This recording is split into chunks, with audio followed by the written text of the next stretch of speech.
Well, either way, they Oh, have I a got a guest link, message. so. Well, here we are. Hi. Thanks for joining us. So I got a message back from him. Hey Tim, are Oh, you in the listening club event? I'm not 100% sure what to do to join. Click the link that I sent you. that Yeah, would be a so good first step. for anyone watching us start this stream online, this is our very, very first multimedia club. So a couple of technical difficulties getting started. But But that's normal in the that's beginning. how it goes. One of these, eventually we will get a flow going. But for now, thanks for bearing with us. Maybe we don't all remember to get on like 4 minutes before the call. Right. Yeah, no, I was here like 15 minutes before everybody else, or like before 7 o'clock. And I was like, oh my gosh, did I completely forget to send them the link? So I was busy setting up Zoom for this thing. And then I looked and I'm like, wait a minute, that's not Zoom. nope. Easier than Zoom. Oh, okay. There he is. Hello. Hello, Miguel. Thanks for joining us. For your ass. I'm sorry? We've been waiting for your ass. Well, I've been trying to figure out how to get here. And all good. I have an amazing YouTube video plus book to recommend. Not to go off topic immediately, but why wait? Go ahead. We haven't really started yet, so okay. Tell us about it. So Susan Rogers was one of Prince's two big engineer producers, and she has a book out. She's a neuroscientist now. And she went to one of my favorite universities, McGill in Montreal. And so the book is called "This Is What It Sounds Like," and it's really hard to explain, but it's basically a neuroscientist talking about music and the 7 parameters of music and which parameters do you focus on and stuff. So it's not only does she have all the dirt on Prince, but she's got this amazing sounding book. So I've got to get it and check it out. And then the other thing is that Sunset Studios on Sunset, oddly enough, has a bunch of really cool YouTube interviews with Susan and Peggy McCreary, who was Prince's female engineer producer that preceded her. And the one for Susan Rogers just dropped, and it is really long, but it is just totally amazing. It is just so cool. It's about the creative process. And as a neuroscientist, she can talk about Prince as a hyper creative in neurological terms, like the part of your brain that shuts down when you're being creative comes back normally in people and kind of would not with him. Right. And part of the reason she thinks part of the reason he didn't talk a lot was that the music was always going and it was just too much to talk and listen to the music in his head. But anyway, it's not geeky at all, meaning there's times the guy who interviews her works at Sunset Sound, and so at points he interviews and says, please tell me what mics you use in the drum kit, and then they do that as a digression, but it's not all what mics did you use in the drum kit and what amplifier did he use, because actually his engineering setup was really, really basic. But anyway, so Susan Rogers, This Is What It Sounds Like. Yeah. A fun fact is I actually took classes with Susan Rogers when I was in college. I took psychoacoustics with her. And not only does she have fun stories about Prince, she has a lot of really fun stories about Michael Jackson and just the Jackson family in general, because she did a lot of production for them and like a lot of members of the family and spent a really long time on the ranch. And so, yeah, she's very, very cool. She's a very nice person to talk to. I think I got a B+ in her class. So. Oh, you were taking her class. Where was she teaching? Berklee College of Music. Oh, and I think we're talking about that. I think she's still there. She's still there?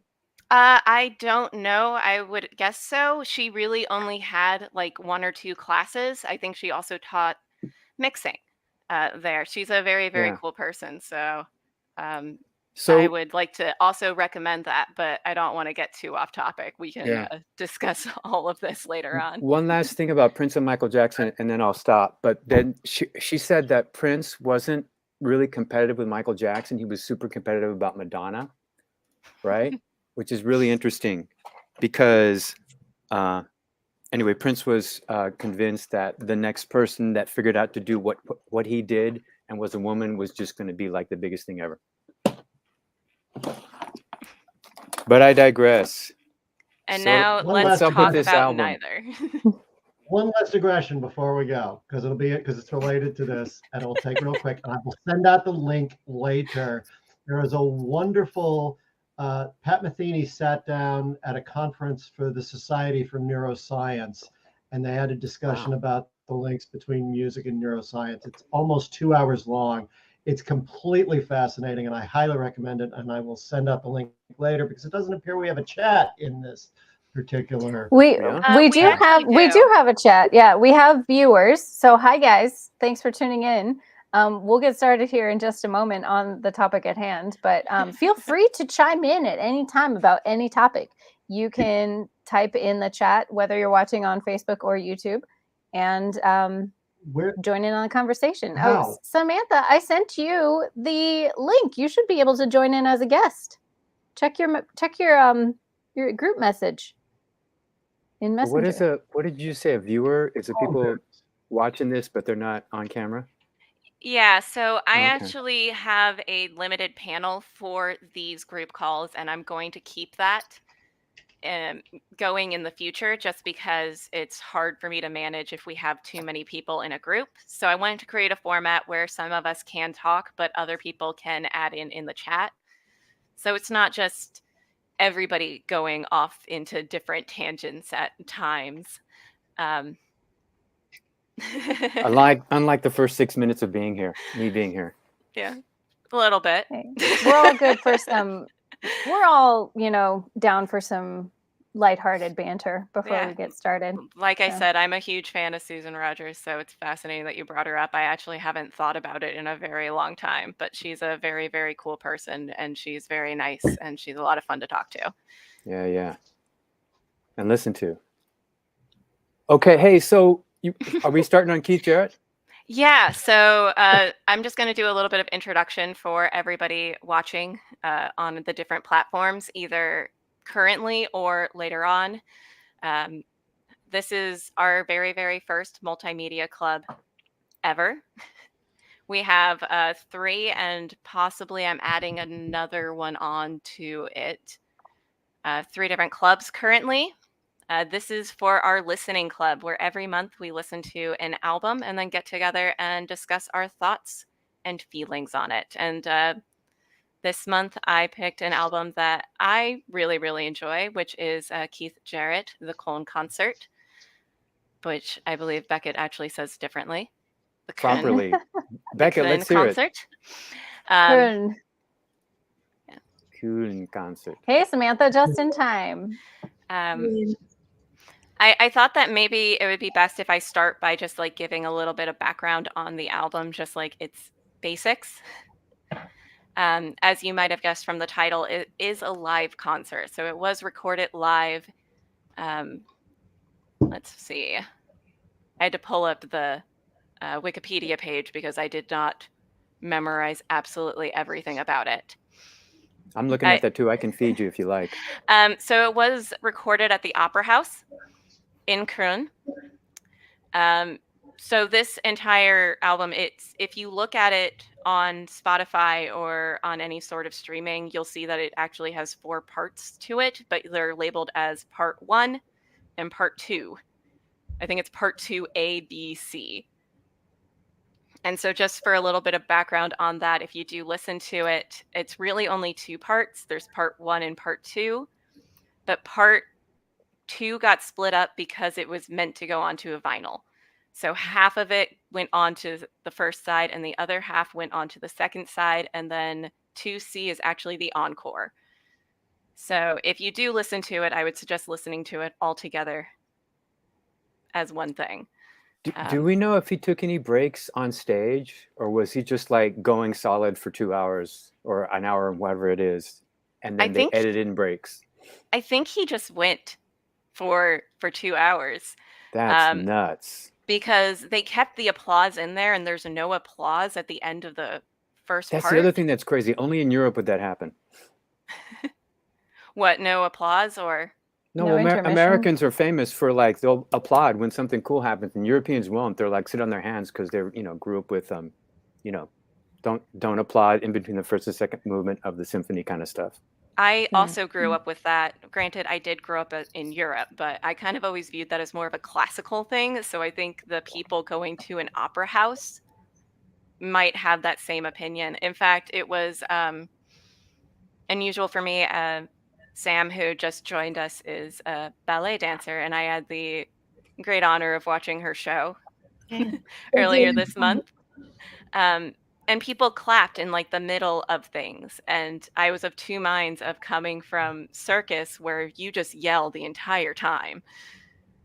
And then coming from classical music where people would start clapping and I'd just be like,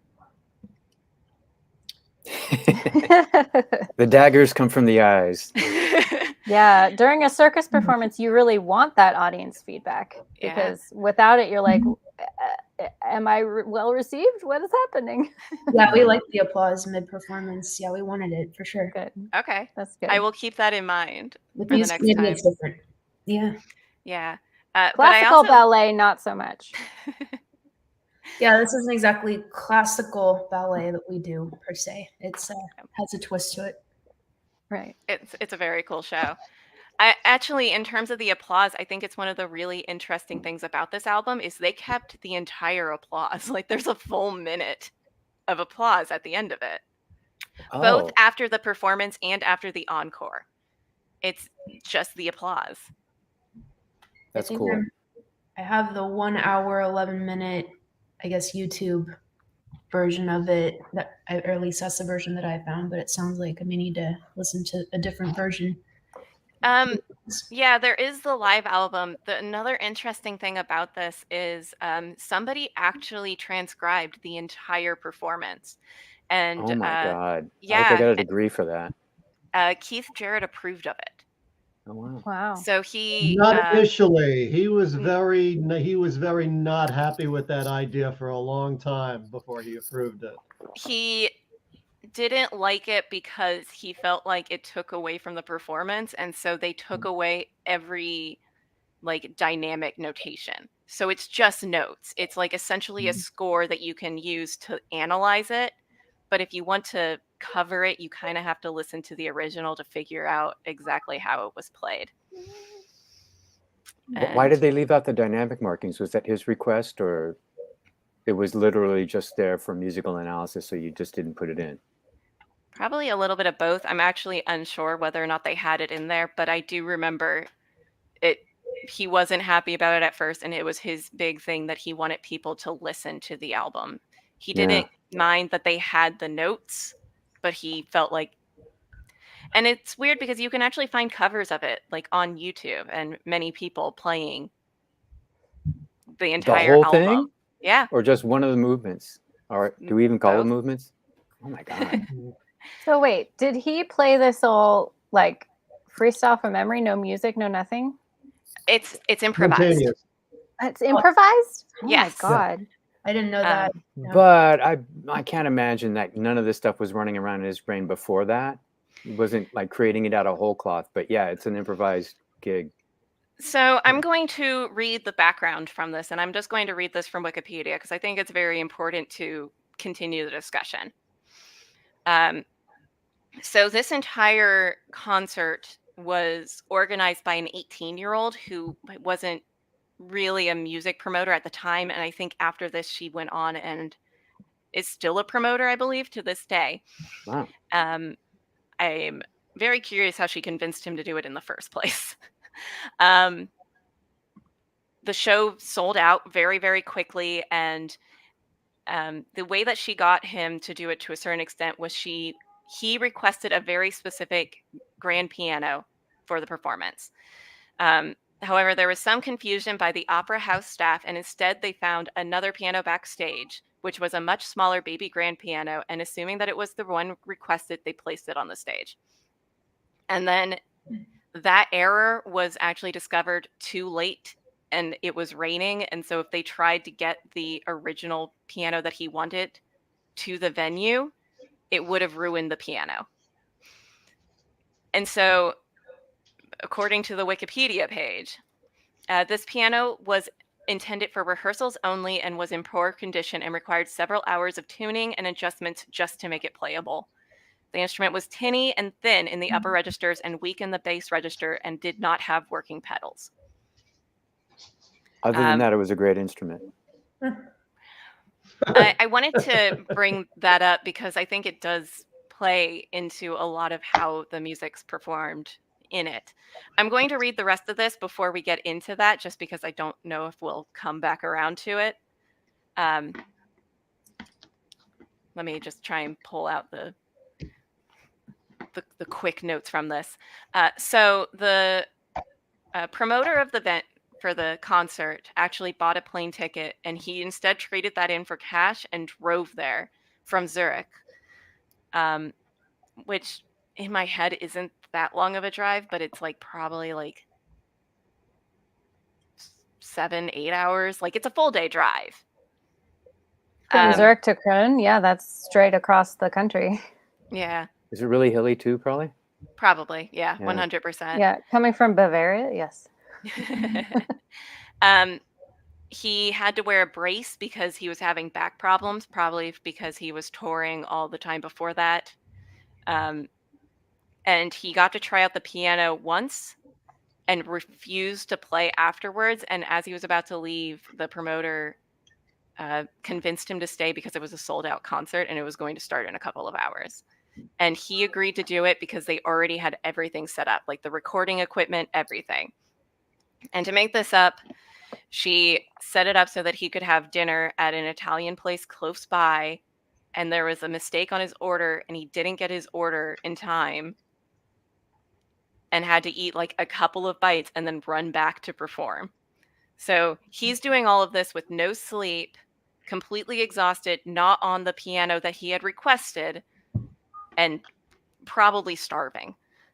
Like, I hear this story, and this is what I remember about it, because I learned about this album when I was in college, and that is the part of that I remember distinctly, is just terrible piano, worst conditions to be performing under. It sounds like it's a terrible time, and this is actually his best-selling album, and I believe the like most sold piano solo album of all time. Yeah, that was the thing that amazed me, because it's a double vinyl album. So like, I'm going to be a record store geek for a minute here. So it's the best-selling solo album in history, and it's a double album. So that's like two impossibilities, right? Double albums don't sell that much because they cost more, right? They cost not twice as much, but close to it. And also the best-selling piano album. So that's just nuts. And the other thing is, I trying to put my head into 1975 record label folks, there's no way this album's done by an American record label. The reason this exists is because ECM, the record label, exists. And, you know, Tim, you can correct me if I'm wrong, but the fact that he's even playing in an opera house is kind of rare. That's common now, but jazz performers weren't considered legitimate performers by much of the folks in the opera and classical world. So that's a cool and interesting oddity, although I'm sure it's a wonderful sounding room. It seems like a wonderful sounding room. And there's just so many things that are odd about this album, that the fact that it sold that much and it was a double is just craziness. You know? It's a very strange album, and I will be completely honest, I'm actually not very familiar with a lot of the other things that Keith Jarret had done. And so I made a point to go back through and listen to things, especially from the time period. And the one that was suggested to me was a bunch of live recordings from Japan. I believe it's called like the Sun Bear concerts. I'm Cool. probably misremembering that to a certain extent, so I will have to look that up. But there are a lot of similarities in like the way that he's playing. It's that one is also a completely improvised album. And you can tell that there's a lot of things that he really likes to do in it, but you can also tell where he was kind of having to adjust because of the working conditions. Was Sun Bear with the band, or was it just him? Was it solo piano? I think it's just solo piano. Yeah, I am correct. It is the Sun Bear concerts. And that one was recorded in 1976, in November of 1976, as opposed to this album, which was recorded in January of 1975. So they're pretty close. It kind of speaks to how less temperamental Keith was back then, because he's famously particular, and he speaks his mind, and I don't think he would hesitate to walk out on something like that. Well, now he can't play at all, but as he got older, he was very particular, and he would not play if his conditions weren't met. It sounds like he didn't want to, and I wonder if the fact that it was an 18-year-old promoter had something to do with his turning around. For me, the entire first part of this, entire part one, just sounds like exploration of what is possible. And I don't know if you guys have the same opinion. It reminded me a little bit of Elton John somewhat when I first started listening to it. I don't know why. I'm like, oh, this kind of makes me think of Elton John. It might be the vamping. Yeah, the first thing that I thought of that I'd never associated Keith with, but and this is going to date me also, is that it reminded me of like Windham Hill Records, where it's like this was a big deal in the 80s, I guess. And it was like a section in the record store that was just a record label section, which we didn't do for anybody except Windham Hill. And it was a lot of, I don't know how to explain it. The tunes were repetitive. They were, I don't want to say simple. They were just sort of sparse, right? And they created a whole cottage industry. They sold a ton of records. And like my initial thought is that, well, they got the idea from this, right? And they had not just pianists, but they also had guitarists. Their genius musician was a guitarist named Michael Hedges, who did all kinds of crazy stuff as a solo guitarist that folks are still doing. He's kind of the Jaco Pastorius of acoustic guitar. And that was my initial thing, is that this kind of sounds Windham Hilly if you just took a chunk of it and repeated it a lot, right? And does anybody remember Windham Hill? Tim, do you? Quite well. They weren't really the monolithic label that you make them sound like, but their best-selling artist, George Winston, took the whole Keith Jarret, solo idea and turned it into very milquetoasty, very superficial piano music. Mike Wolf, who was the music director for Arsenio Hall's band, I got to see him live with a quartet at the Strand out in Redondo Beach back just after I got out of music school. So this was the early 90s. And he used to do comedy routines in the middle of his performances. And he did two spots that I remember really well. He did this gag called, I don't remember what it's called, but the idea was that that Beethoven was writing commercial jingles, and so he would do, a McDonald's song as a Beethoven kind of thing. But the other thing that was hilarious, he did about 15 minutes of George Winston, music to do your taxes by. George Winston. Wow. And you kind of have to go listen to George Winston. You don't really want to, but to understand the joke, you need to go listen to some George Winston. That's why Keith Jarret gets painted as kind of the father of Windham Hill. Oh, so other people have said that? Yeah. Really? Okay. Yeah. I'm sorry I have such a low opinion of Windham Hill. Maybe we only carried the stuff that all sounded like George Winston, but yeah. Yeah, they have Liz Kinnan too, and they had a couple of bands as well, but they also did a lot of world music, a lot of Irish and Celtic music.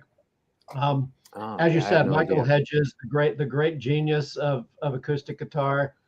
I met Michael Hedges, or truthfully, Michael Hedges met one of my guitars at the guitar shop. And then I just want to say one more thing about my initial impressions, because we had talked about another initial impression. There was a lot of Black church gospel in there in terms of the syncopated left hand stuff. I thought that was also really there, and not a George Winston thing. So he's capable of much more. When I was saying, it reminded me of Windham Hill. It was just like they took one small chunk out of 20 seconds of music and then turned that into a cottage industry. But anyway, I thought I heard a lot more Black church in his playing. That, you know, I'm used to Keith mostly from the trio with Jack DeJohnette, so doing classic jazz interpretation, right? And so I just never got a sense of Keith as like really steeped in the Black church. But I guess growing up and a gentleman of his age probably couldn't avoid it if he wanted to. But anyway, that was just two impressions. Like Windham Hill stole 20 seconds of this and made a record label out of it and sold tons of records. And then there's a lot of Black church that I wasn't expecting from Keith Jarret. Yeah. I think there's a lot from that time that seems to take inspiration in terms of like Keith Jarrett's sound. Like it really, like it feels like he has periods. Oh yeah. Yeah. So that was an interesting thing. Sam, I'm not sure if you have like a background in music besides being a dancer. Not really. What were your thoughts on this then, coming from that opinion? Because I feel like when we start talking about this, especially because it is a jazz album, we can just go off into oblivion. But is it a jazz album? One more time. I enjoyed it. Like it's not something that I normally, like I guess do on my own organically.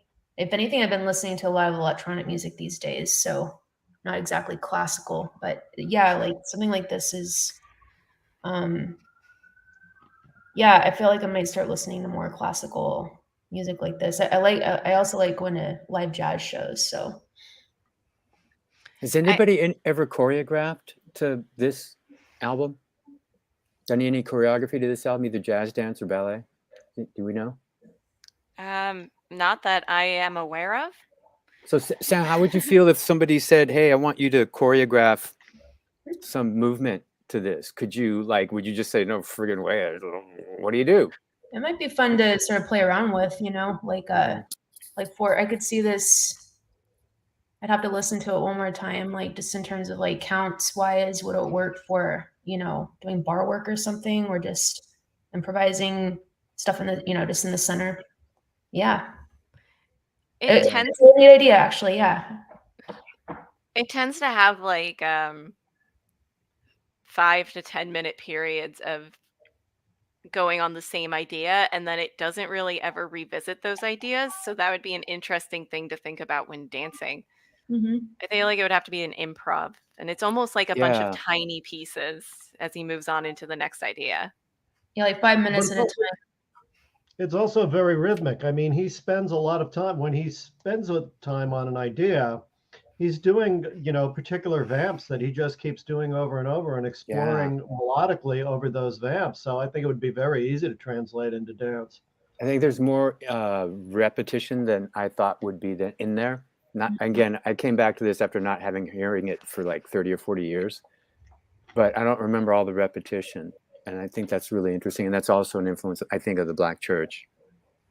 Yeah. And it's also interesting, Samantha, that you called it classical, right? Because it's not jazz, sort of not. I would say that I feel like in my head, whenever I hear piano improvisation, I tend to lean more towards just saying jazz. Yeah, to me, it sounded more postmodernist. Yeah, yeah. And Keith has jazz albums. I mean, classical albums out, does he not, Tim? Oh yeah, one. He has. Yeah. He did a. God, it must be 30 years ago now. He did my favorite recording of Mozart's 21st Piano Concerto, and it's his touch. He many times when I hear him play that particular piece, particularly the second movement, the Elvira Madigan, his touch reminds me somewhat of Vladimir Horowitz, the great Russian piano player who had probably the most delicate touch. It probably the most delicate touch I've ever heard any piano player. Horowitz Horowitz could do dynamic stuff, but he was at his best when you gave him a delicate melody that he could just barely touch the keys and just coax it out. And there's He's a lot crazy of that. good. Yeah, and there's a lot of that in Jarrett's performance of the Mozart Man, concerto. I got to go back and listen to that now, because I remember listening to it and going, "This is not a classical dude," right? And that was the cool part about it. Is somebody's? I think it was like a Haydn album or something like that. And I thought that was the interesting thing about it. At least to me, it didn't sound like a classical person.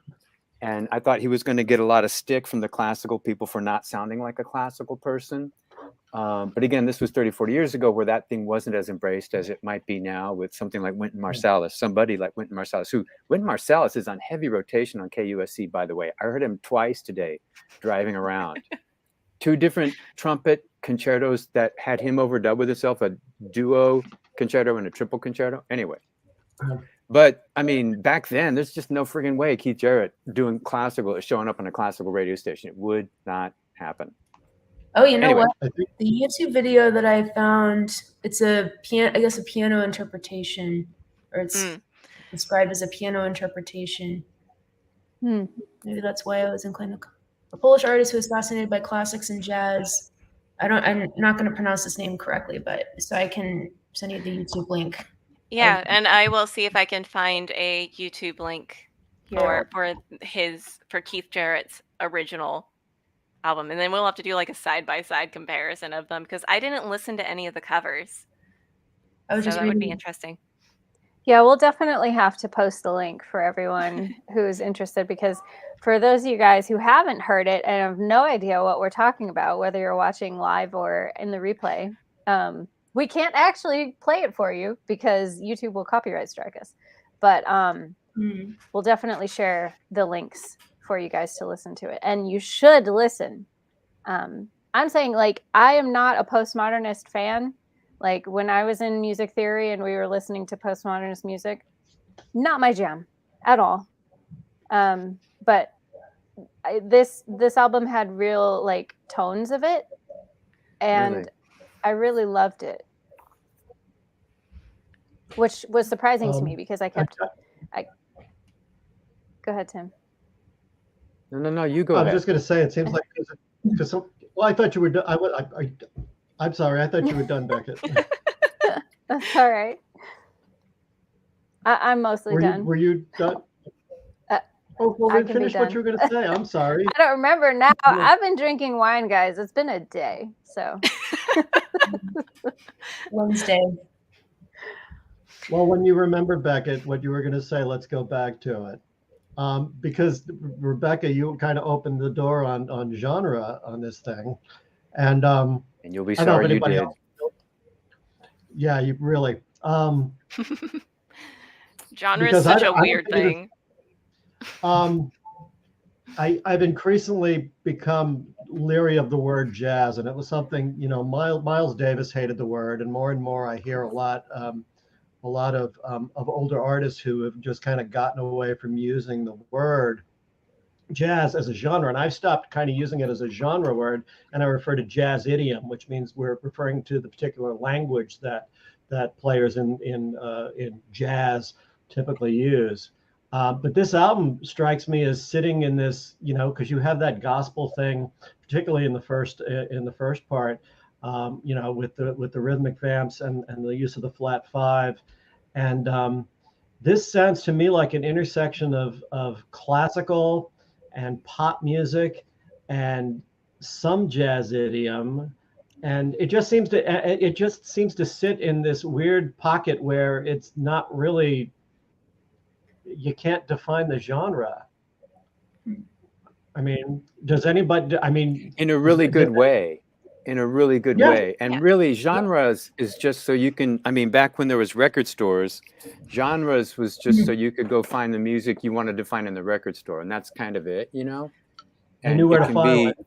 It can be a blunt instrument used to do all kinds of bad things. But I think that's a really cool thing. When you can't define something's genre, that's usually really, really good.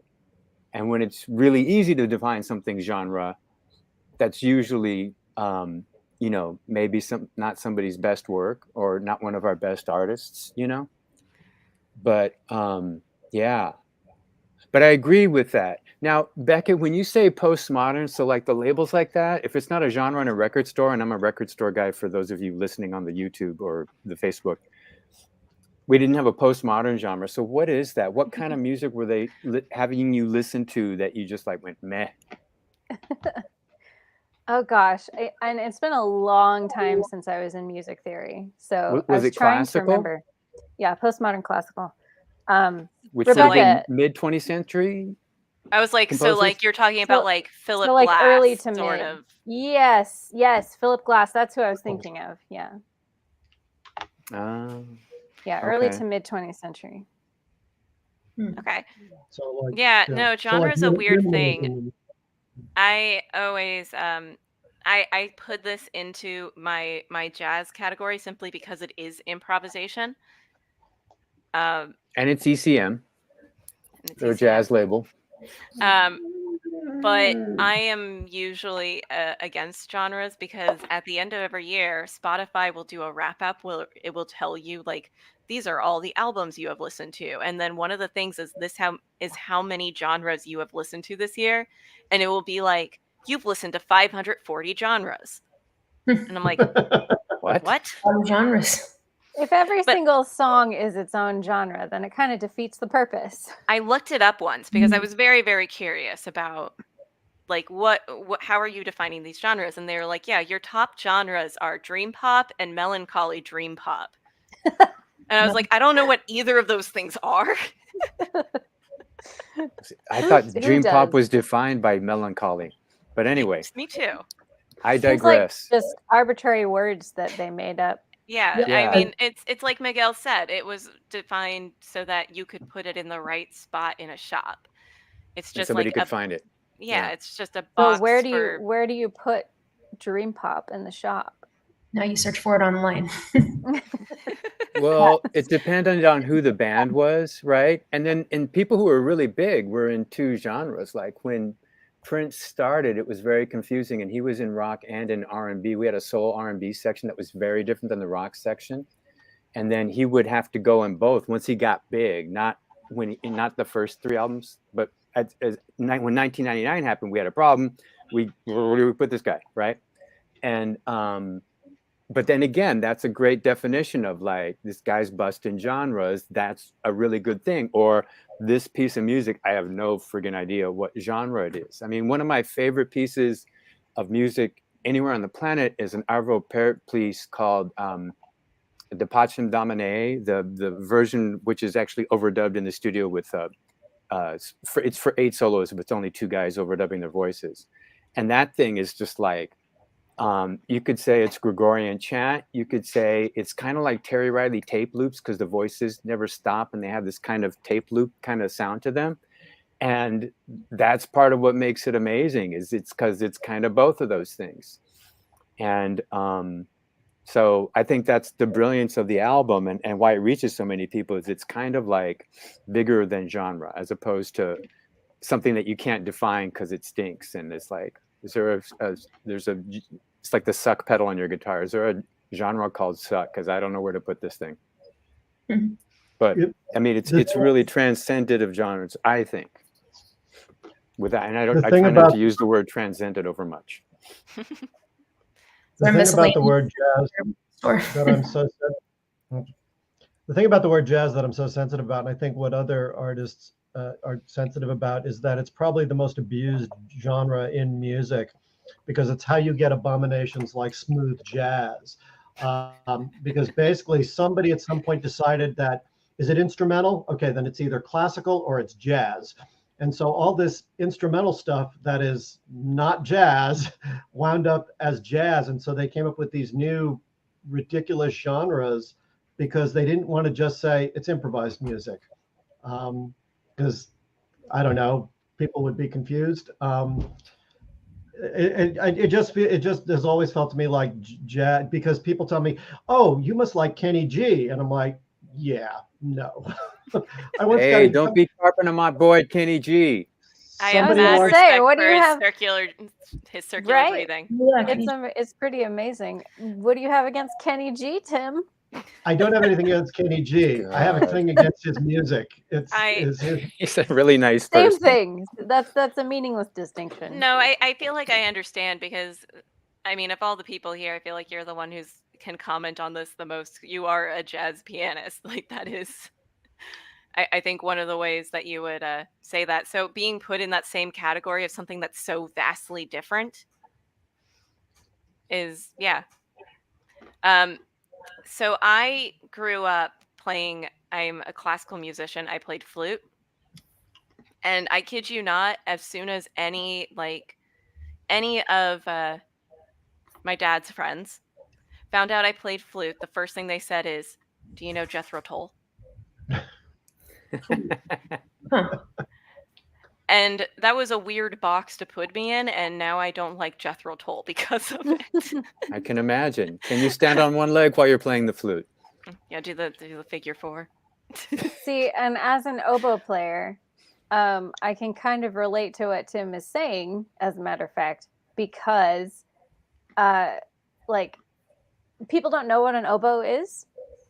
So when you kind of explain it, the closest thing they can think of is a soprano sax, because they look quite similar, or a clarinet. Yeah, I would have gone with clarinet.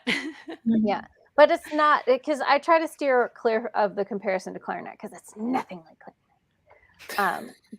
It's a double reed. There are 2 reeds, not 1.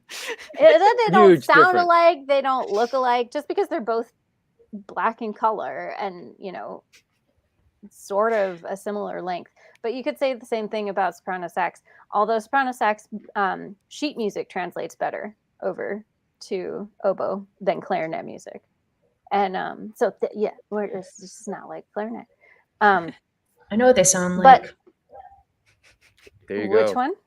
I Oboe? know what an oboe and clarinet sound like, I think, but yeah, I'm definitely not an expert. So, and the only person that everybody knows who plays soprano sax is obviously Kenny G. So, whenever people would ask me what that's how we instrument I got play, to soprano sax. I was thinking of Wayne Shorter, but yeah, okay, that's right. see, now I went to Coltrane, but there you go.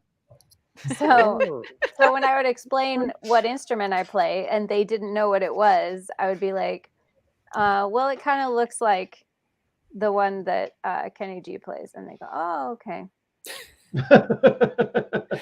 Oh, I try to explain this guy here, and the closest thing that I usually come up with is people go, "Oh, like Daft Punk." so Yeah, that's just a like that. that's a like 1970s era modular synthesizer, yeah? Or is it like an old like operator phone booth? The operator will now connect you thing. It's a pretty new modular synth. I don't have any vintage things. Oh, I on meant this. 70s style. Sorry. Yeah, That's crazy looking. It's all my wires. I didn't mean to have it over here, but I like that it's here. So I was like, I'm not moving this. It makes me look cool. It does It's a make cool you look aesthetic. very cool, and I'm not believing you didn't mean to do it, but yeah, whatever, yeah. For music panel discussion, very appropriate. Let me bring up my drumsticks really quickly. Hang on. So anyway, you had a question, Rebecca? I have one part of this album that I really wanted to ask you guys about. And so I feel like since it's been like 45 minutes, granted, we spent the first 15 of it just not talking about much relating to the album. This is a very divisive thing I have found in the music community, but I wanted to know what your opinions were on the vocalizations throughout the recording. So I thought they were subtle compared to other Keith Jarret albums where it just drives me up the wall. I mean, if he's playing with a drummer and you can hear his vocalizations, it's like, dude, chill, right? So I mean, I don't mind hearing vocalizations. It's just like a accompaniment, right? It's way up in the mix sometimes. But I thought on this album, it was just sort of like, it seemed more I don't know, balanced, natural. It didn't bug me. There's definitely been Keith Jarret albums where I'm just going, make it stop. Jesus, I love this, but not that. I think on this album, it's not. I probably because of the way they recorded the piano. I don't think his vocalizations are as upfront as they are on a lot of the jazz recordings. Um, and what I've always found interesting about them is they have absolutely no relationship to the music that he's playing. and and guitarist John Abercrombie does that as well. Although his is while Keith is very John is very almost like Lurch. And usually because because John is usually playing amplified guitar, you usually don't hear it as much because there's not a mic there. But I saw him live so many times before he passed away that if you're there right with him in front of your face, you'll hear I have a great story about that. One of my favorite, I'm not big into jazz fusion or progressive music, but one of my favorite bands is this band called the Dixie Dregs, right? They're basically like a Southern, anyway, they're amazing. They're beautiful. Their guitarist has classical training. It's just really wonderful stuff. The drummer, his name is Rod Morgenstein, and I think he taught at Berkeley. I could be wrong. He teaches somewhere in New York. And he also played with heavy metal band Winger. I wasn't going to bring that up, but yeah, sure. And but anyway, Ken Scott was producing one of their albums, and Ken Scott did a lot of people like Mahavishnu Orchestra and stuff like that. And they literally duct taped his mouth so that his grunting, and he's drumming, he's on an acoustic drum set. So they duct tape his mouth so it wouldn't be screaming, that his vocalizations wouldn't get onto the mics. And if you're drumming and your vocalizations are getting into the mics, you're loud. Yeah. I also thought that this was pretty tame for it. I have listened to, I've seen people live, and like especially people who are really into doing improvisation. I've seen them mic themselves so that you could hear the vocalizing with it. I liked it a lot here simply because you could tell when he was really finding his like rhythm on this instrument that he really didn't like. Like it was like you could hear him find where he's going next. And I really like that. I usually also really dislike it. I dislike it when people when I can hear them humming their solos as they're doing it. Really bothers me, but I like it when I'm able to kind of hear when people are like really getting into it. Hiromi Uehara also does that a lot on her when she does it live. She gets so into it that she just grunts the entire time, and somehow it kind of adds to it. Mm-hmm. If you ever watch her, she just goes for it. Yeah, I generally don't have a problem with it, especially with live stuff. It's just that some of his records, it feels like they mic'd it and they mixed it, right? So that it would be a voice. And it's like, it's too much for me. But I mean, not on this album. I think the first few times that I heard him do it, it bothered me because I wasn't used to anybody doing that. But eventually it just kind of blended into the music for me. So I listen to Jarrett all the time, and it doesn't bother me at all. But it is remarkably subdued on this particular album, and I think that has something to do as well with the way the mics were set up.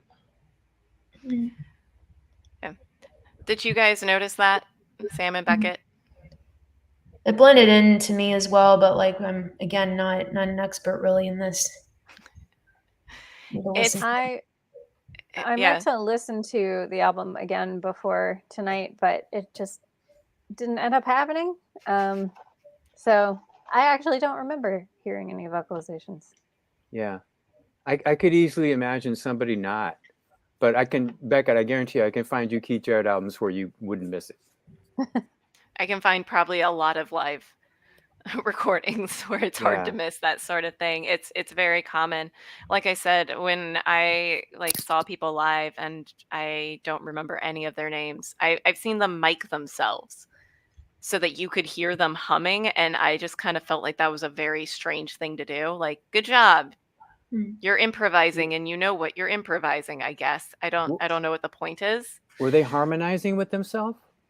No, I think it's more like vocalizing what they are doing. And I know that a lot of so it was a instrumentalists, parallel thing? yeah. Or I guess you would say harmonizing in unison. Yeah, with the unison. Yeah. So, and I've heard from instrumentalists, I'm a wind player, so I never really had this problem. It's to Same. create natural phrasing when they're doing improv. Oh, like you're breathing. Yeah, so like breathing to Yeah, but find you the can natural do that rhythm. without the noise. Yeah. I didn't buy it, but I was very curious about your opinion on it because it has been a very divisive thing that I have found. There's Yeah. some I people are mean- like, "Oh, I want to hear that." Oh man, From specifically Keith Jarret or just anybody? In general, it's very common in just anything that involves improvisation. You can hear it on a lot of different live albums in a lot of different genres. I guess I could see why critics might dispute it. But I mean, I think if it makes him better, then I want him to do it, right? I don't want it as loud as the piano. I would be greatly appreciative if it was a background thing, and like you would have to pay attention to catch it, like I think it is on this album. But if it makes him play better, just go for it. You know, just have the sound engineer take it out. I don't want to hear it necessarily. Probably the most famous musician who does vocalizing, and everybody always loves it when he does it because it's part of his sound, is George Benson. Well, that's different though. He'll sing those. But that comes from the Brazilian tradition of you know, before you solo on your instrument, you have to sing the solo, and then you're singing while you solo. But he's singing the same thing he's playing, and he's hitting the notes, right? Yes. That's I don't put that in the same category as grunting off key underneath your solo. I do a little. Oh, you do? I think it's just when it's like George a recording. Benson stuff is beautiful. I love it. But isn't that what Rebecca's talking about when she says she's seen musicians who mic themselves and they sing in unison, because that's essentially what Benson is doing. Yeah. Have you seen George Benson do that, Rebecca? I have. Is that really what you're talking about? I assumed you were talking about something closer to Keith Jarret. It's a little bit of a middle ground. Mm. Because I have seen people, like, they don't do it for the entirety of it, but they'll like get caught on something that they want to do. Mm-hmm. Sorry if this is a dumb question, but what exactly is meant by mic themselves? Like, is it just putting a mic? So if you have a guitar, you're going to put the microphone near the guitar. Oh yeah, got it. So when I say that, I mean that they are purposely putting it by their face so that you can actually hear them grunt or hum what they're doing. It's not necessarily singing it. It's a lot of times it's been like humming along with what they're doing. Mm-hmm. So it's not like singing the song or singing the background vocals. It's like a sort of in between. It's not scatting over it. Yeah, what I think of George Benson doing is he's scatting and playing the same, he's singing and he's playing the same line on the guitar, which I think is a wonderful tradition. I think that kind of stuff is really cool, especially when they harmonize with themselves. That's just like, and improvising, that kind of like my brain explodes when I see that. When I've watched people do it back when I was in college, they did it almost as like a way to, I'm trying to think of like the best comparison. In classical music, I guess it would be kind of like tapping your foot, which is generally frowned upon to do in a performance. It feels like something that you're falling back on. You have heard a thing in your head and then you're saying it out loud and then doing it. So you're humming along to what it is you're doing. Like you're still thinking about it and processing it. It doesn't feel necessarily intentional. Beginner oboists hum into their instrument. Oh, really? We sometimes, yeah, it's a common mistake. Yeah, I think I've told you guys about the one oboist that was like the terrible one in my section who I told not to play. I don't remember that. He used to do that a lot. Singing into your flute actually helps with your embouchure a little. Like, I don't do it in a performance, but like it's a really good like conditioning thing. Aren't there jazz flutists that kind of do that though? Oh, absolutely. I mean, that's the whole Jethro Tull thing. Oh, is it really? That's not jazz, though. No, Yeah, that's not jazz. It totally Oh, messes. Mr. Genre has arrived. The genre police are here. It's not the jazz idiom. I usually relate it to something that a lot of male flute players do. Mostly because I find that when I do it, the tones are really similar and they just kind of get caught up together and it doesn't create a cool effect. See, that seems like it would be really neat to listen to. With oboe, it just messes up your airflow. It's not good. Yeah. With flute, it relaxes your throat so that if you have like, because you have to keep your lips very, very tight. Or not very, very tight. That's actually also bad. But it like helps to make that disconnect between what your mouth is doing and actually allowing the air flow through. None of this is rated to piano, the only instrument on this recording. Well, back to Keith Jarret. I think the humming on this album is under control and it adds to the vibe as opposed to it's a primary element and you're forcibly having to take your attention away from it sometimes, which sometimes happens on his record, but those records are still amazing. I just wish they could turn down his voice, you know, and if he needs it to vibe and to be at his best, then go for it. There's definitely like a difference between like picking it up from like one of the other mics and having it be overpowering. Agreed. So I have a question for everybody about this, that so one of the things that I feel as I've gotten older that I've lost is focused listening time, which I play music and I sit down and listen to it and I don't do anything else, right? And that's bad on me. But some things seem like they're made to like, it's okay if you walk and do chores and it's just sort of like, I don't want to sound like it's oral sound, wallpaper, but it doesn't require your, really focused attention, like, say something from Bach might. So I'm just wondering how you guys feel about that. Cause when I'm listening to this, I don't feel quite so bad that, I might be, doing chores around the house or not just sitting there, just taking it in. You know what I mean? Did I explain that clearly? I'm not sure I did. I totally get it. I'm a big time multitasker, so you kind of described how I roll right there. Okay, is that what you did when you listened to this? Well, I was working while I listened to it, so yeah. Kind of, but same. I would probably say that when I'm actually trying to listen to something, like it's not just me putting on music that I like and going off to do something, I find that I can do like mindless tasks. I would say that I would equate it to like listening to an audiobook. If I can listen to an audiobook and do it, I feel like I can listen to music. Oh yeah, me too.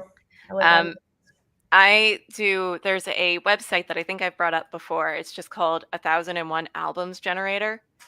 And every single day, if you put in like your name and email address, it will just generate an album from like the 1001 albums to listen to before you die list. Oh. And then you can like rate it at the end of the day and then it will give you a new one. And I started doing that because I just wanted to expand what I was listening to. And there are definitely some albums where like I zone out halfway through. It doesn't matter if I'm trying to pay attention to them or not. I just have to go do something else. And there's other albums where like I start doing something and then I'm like, wait, hold up. And I have to go back. So Rebecca, what was your experience with this album? Or what is your experience with this album now? I still like it a lot. I enjoyed listening to it. I sat on the floor of my bedroom earlier today and I ate a bunch of food while I was listening to it because I didn't eat food all day.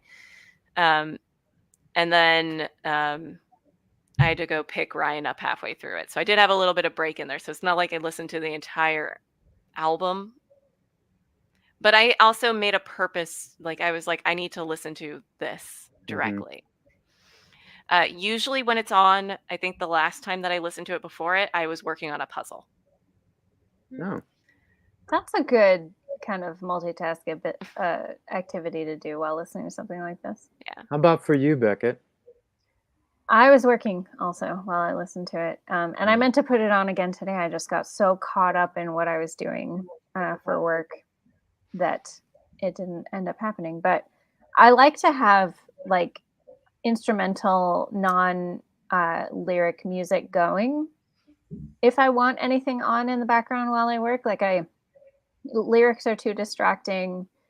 And sometimes I'll listen to like podcasts or something, but sometimes I'll find my attention splitting when I'm doing that. So this kind of thing is perfect. Honestly, I wish it was 8 hours so that I could just leave it on.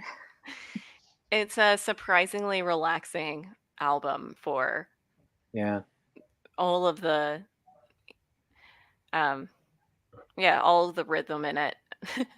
The one interesting thing between this and the other albums from his period that I listened to is that they're actually very, very similar, and the only thing that's different is he really favors the bass, and he couldn't do that on this album. But other than that, because when I listened You're to talking it about the before, Sun Bear album? I am. Comparing, okay. Yeah. I remember like the ostinato, so he's playing the same thing over and over for like 5 minutes straight. And it feels like he's feeling it out. And I always thought that was because of the limitations of the instrument. Really? And it doesn't feel like was that much. I mean, it was different. He has more of a range in what he was playing on the other ones, but it didn't feel out of place.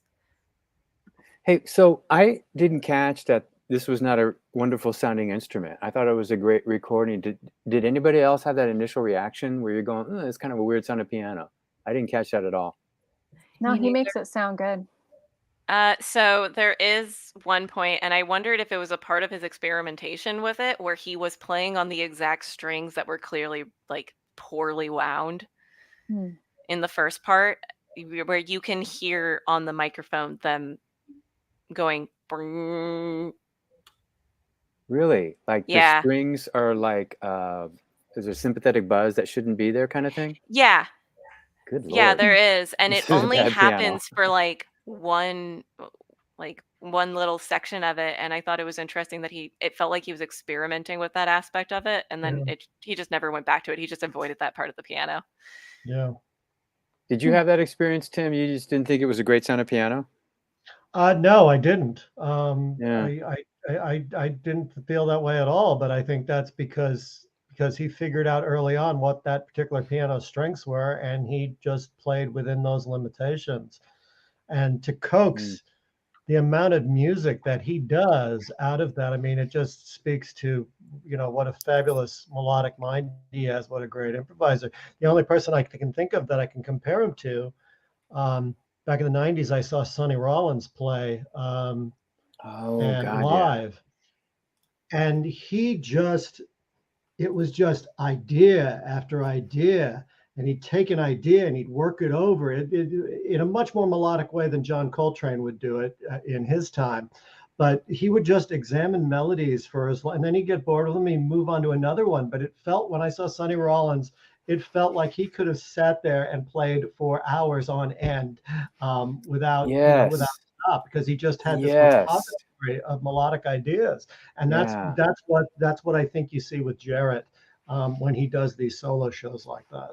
Yeah, I saw Sonny Rollins on the Tonight Show with Johnny Carson, of all things. It was Bill Cosby was guest hosting, so I guess that's why they had Sonny Rollins. And he just did solo saxophone for whatever time period he had. And it was transfixing. It was like you could not pay attention. It was very melodic. He was quoting other tunes. And I don't even know if he was playing a tune. He was just out there improvising. And it held your attention like this did. It was very melodic, like this was. And yeah, I think those two are operating at that same kind of level where it's like it can be somewhere in between composition and improvising, and you can make an argument that composition and improvising are the same thing at different speeds, but not when Keith Jarret and Sonny Rollins do it. That they can improvise and it sounds really beautiful and melodic. Yeah. All right. I don't want to keep you guys all night talking about Do we have a this. time limit? I'm making one right now. We're doing this podcast style, so. Are you kicking us out? No, you guys can stay on. I was just providing an out because I have not eaten dinner. Uh-oh. God, go ahead. I still have work to finish. I would be curled up in a fetal position if I hadn't had dinner by now. Well, you go run to the refrigerator, and we'll keep everything going. You come back with your food, and we'll continue this. I mean, I have to cook it. That's. Wait, but I did want to. I did want to just final thoughts. Like, if you had to rate this album on any scale you feel like rating, because I feel like that's always fair. Well, I mean, I think in terms of anything that's anywhere remotely similar to this is on par with anything I can think of that I've heard, right? Okay, so what happened that was funny? Was that me or was that Tim? That was you. What did I do? That's very, think about very what vague. you just said. Well, I try not to think about what I said. What did I say that was funny? You said that it was on par with anything that you've ever heard. Neither no, I didn't mean. Okay, so on par is maybe not the right word. Okay, so let me rephrase that. I think it's like anything that's in a similar kind of vein as this. It's as good as anything out there and better than most. I did it again. I meant that as a compliment. You were better that time. I understood. I was better. I'm working my way in there. Okay. Still sounded like the same exact thing, though. Okay. Still sounded like English as a second language. Anyway, it's my way of saying I really like it. I think it's up there with the. Okay, let me see I'll try it this way. I think it's up there with the top, 2 or 3 best albums that are like this. So if there's a Sonny Rollins improv sax album, right, that's doing what I saw him do on the Tonight Show that night, it would be in the same ballpark as that, on that level, and I mean that as a very high compliment. And I need to stop and let everybody answer the question now.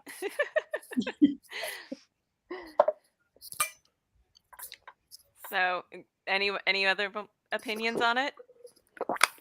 I mean, I already gave my high praise. I wish it was 8 hours long. That way I could just put it on at the beginning of the day and let it keep going. And I don't have to, my annoyance is that I had to listen to it on YouTube, which had ads. It had like 3 or 4 ad breaks. And then, and then it just interrupts the flow of it. I'm like, come on. And that it ended. I was like, oh, well, now I have to find something else to listen to. Just go back to side 1. It's funny just because hit the replay button. The ending of the album feels abrupt because it ends with the shortest piece, which I think is like 6 or 7 minutes long, and you're expecting it to go on longer, but it just kind of stops. It did feel very abrupt, and I remember sitting there thinking, like, wait, what happened? Yeah, because you're going from like something that's like 30 minutes long to another thing that's 30 minutes long to 7 minutes, and it's the encore, so it makes sense. I was going to ask, was it he did an encore? Okay. Yeah, the last part is an encore, so that short little bit. I mean, my high praise of this album was I started this listening club, and it was the first thing that came to my mind. Mm-hmm. Yeah, so there you go. That works. I feel like I need to listen to it before I can rate it on any scale, honestly. Yeah, I enjoy what I was able to listen to. Again, too many distractions today. I'll see if I can find a link to the original and send it to you. Oh yeah, plus I listened to a different version, so the which I am curious about, so I will have to go find a cover of it as well. Did you get the link that I posted in our chat? Yeah, I saw it. I think it's in the private chat. Yes, the private chat. Oh, it is private chat. Comments if y'all want me to. For the links, if you wanted to post any of the links that you guys posted here, you can always add it to the guide page. That will always be open. So if you have opinions on it, you can always post it there. Yeah, or even just comment on these videos. I'm not taking them down. They're going to stay up. So if you or anybody out there in Webland wants to comment on anything that we're talking about, feel free. I do Did we think have any comments or questions from the folks that were observing and not on the chat here? No. Okay. I do know what album I'm going to pick for next month, and I will reveal that on November 1st, I guess. It does have lyrics, so it's very, very different, and it will be a very different discussion. Can't listen to it during work. Yeah, you might actually want to read it as well. So interesting. I'm curious. I have the list. I can just look it up. It's true. I'll get And it in before fact, you guys. yeah, I mean, I change up the list sometimes, like when I think about it, but I have the next month set up in case I forget about something. So I saw that. So no surprises for me. I can just cheat. Get a head start. Hey, Beckett. Hey, Beckett. What? How's the wine? Good. I said, how's the wine? Okay. I'm just teasing you. I'm not drunk. She's drunk on music. Yeah. All what right. Is that glass? Holy, what is that? What is that? A mason jar? No, it's a glass made to look like a mason jar. And look, it has a dragonfly on it. Is it really? Oh. Yeah. Wow. Nice. That's Very cool. good on the Wine? branding. Does this look like wine to you? It's hard to tell. It's She's moved on to vodka. Ice wine. All right. So I am going to get off this stream, but if you guys would like to stay on and chat for longer, you're absolutely free to. Thanks I for think this is a good place to organizing end this, it. Rebecca. Yeah, great job, Rebecca. And thank you for including all of us and setting it up. Yeah, I enjoy talking about music a lot.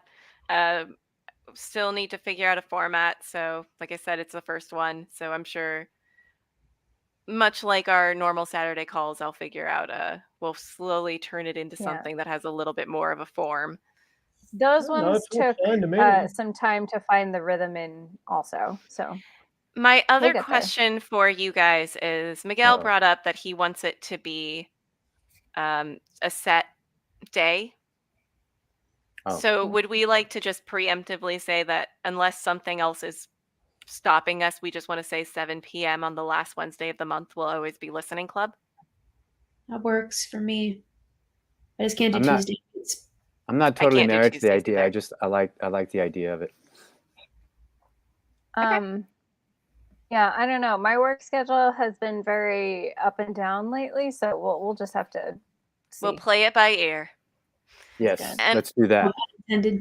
Sorry. Yeah, and for anybody who wants to join in on the next one, we are going to be posting next month's selections in the Facebook group on the guides tab. So look out for that. And then you can follow along with the next listening club. We also have our movie club coming up this Sunday. So join us for that because that's going to be a lot of fun. We're going to be discussing The Silence of the Lambs. So you should go watch The Silence of the Lambs and then come back and join us for movie club. Hey, and so you we're did going to be kind doing of a these horror every month. You did kind of a horror movie in October. Does that mean you're going to do Christmas music in December? I don't know. I did so. recently discover I've actually never seen the Santa Claus. So really? I've never seen the movie. Santa Claus. Okay. Yeah. That was one of my favorite Christmas movies growing up. I don't think that's going to be our December choice, but maybe it will. You don't know.